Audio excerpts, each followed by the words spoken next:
Je voudrais simplement vous dire qu'il y a beaucoup de similarités entre la musique, le blues, qui est l'essence même de la musique noire.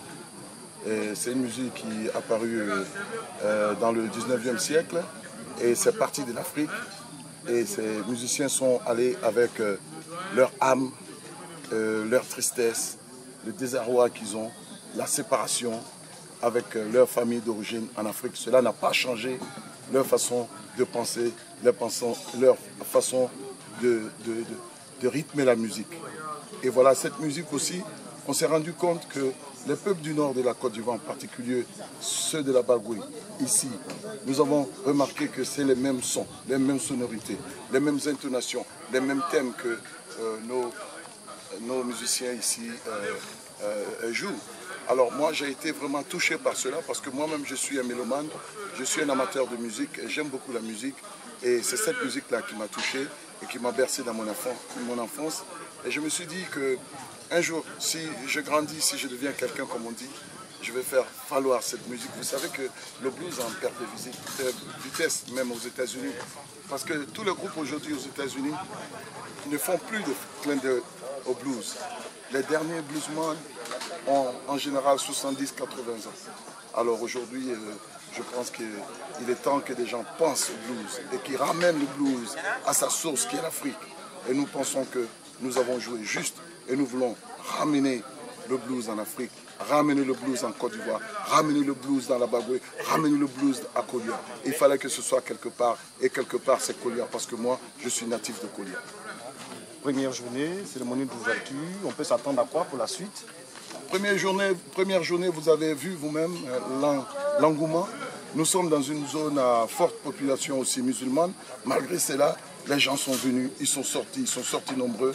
Et j'ai été touché par ce que j'ai vu, les témoignages des populations qui savent pas ce que c'est que le blues. Aujourd'hui, on leur a fait comprendre que le blues, c'est votre musique. Et c'est les mêmes peuples-là qui sont partis en Amérique et qui jouent la musique que vous jouez d'une autre façon. Mais vous voyez, c'est les mêmes vibrations de voix, les mêmes intonations. Et comme on dit, ça ne ment pas. Du Mississippi, nous allons nous arranger pour que les autorités du Mississippi reconnaissent le festival de blues de Kolia. Et je suis sûr que quelque chose va sortir de cela.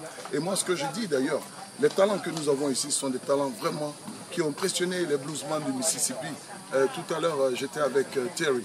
Terry dit qu'il n'a jamais entendu ce genre de voix. Vous voyez quelqu'un qui chante et qui sort 2-3 voix en même temps. C'est rare, même aux États-Unis c'est rare.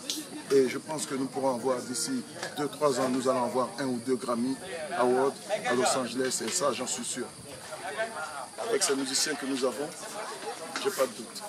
Nous allons les pousser, c'est des talents. Il ne faut pas laisser les gens mourir avec leurs talents.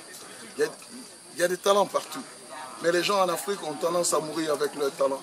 On dit c'est des sorciers, ce n'est pas des sorciers. La science, il faut la diffuser. Aujourd'hui, qu'est-ce qu'on fait? On va entremêler ces deux musiques, ces deux façons de jouer le blues. Et vous allez voir, des choses extraordinaires vont sortir de cela. Parce que ces Américains qui sont là, ils sont venus apprendre. Et nous aussi, on va apprendre. D'ailleurs, nous sommes en partenariat avec l'INSAC, l'Institut supérieur des arts et la culture. Ils nous ont envoyé des spécialistes qui sont venus là, qui vont apprendre les techniques des scènes, les techniques vocales et tout ça pour que nos musiciens, nos talents puissent jouer sur des scènes internationales. Et c'est ce que vous allez voir ce soir d'ailleurs. Quand on va faire le concours du African Blues, vous allez voir comment les gars jouent. Maintenant, ils n'ont plus peur de la lumière, ils n'ont plus peur des sons et c'est ce que nous voulons apporter de façon modeste.